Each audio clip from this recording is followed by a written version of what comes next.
یہ جو تقوی اختیار کرنے والے وَمَن يَتَّقِ اللَّهَ، یہ سورہ طلاق کے اندر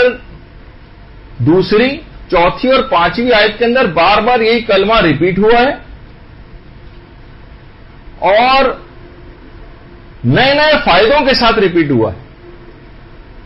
یہ جو دوسری آیت میں وَمَن يَتَّقِ اللَّهَ يَجْعَل لَّهُ مَخْرَجًا وَيَرْزُقْهُ مِنْ حَيْثُ لَا يَحْتَسِبُ، ایسی جگہوں سے رزق ملے گا کہ گمان بھی تمہیں نہیں ہوگا اور خدا تمام مشکلات سے بھی تمہیں نکال لے گا۔ پھر اسی سورہ طلاق میں پھر یہ کلمہ ریپیٹ ہوا وَمَن يَتَّقِ اللَّهَ، لیکن کس کے ساتھ؟ يَجْعَل لَّهُ مِنْ أَمْرِهِ يُسْرًا، خدا تمہارے تمام کاموں میں آسانیاں پیدا کر دے گا، تم تقویٰ تو اختیار کرو۔ یعنی بار بار پروردگار یہ بتانا چاہ رہا ہے۔ پھر تھوڑی سی آگے آیت چلتی، اگلی آیت تھی، پھر آتا ہے وَمَن يَتَّقِ اللَّهَ يُكَفِّرْ عَنْهُ سَيِّئَاتِهِ وَيُعْظِمْ لَهُ أَجْرًا،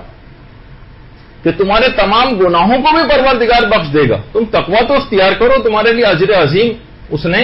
رکھا ہوا، تمہیں اجر عظیم بھی وہ عطا کرے گا۔ تو صرف اس کلمہ تقویٰ کے اندر یہ گناہوں سے بچنا ایک ایسی چیز ہے کہ زندگی کی تمام سہولیات اس کو مل جاتی ہیں، ایسی جگہوں سے رزق ملتا ہے جہاں سے گمان بھی نہیں ہوتا، تمام مشکلات سے انتہائی آسانی کے ساتھ پروردگار اس کو نکال دیتا ہے، زندگی کے تمام امور اس کے لیے آسان ہو جاتے ہیں، گناہ اس کے معاف ہو جاتے ہیں، اور عظیم ترین درجات اور ثواب جو ہے اس کو دیے جاتے ہیں۔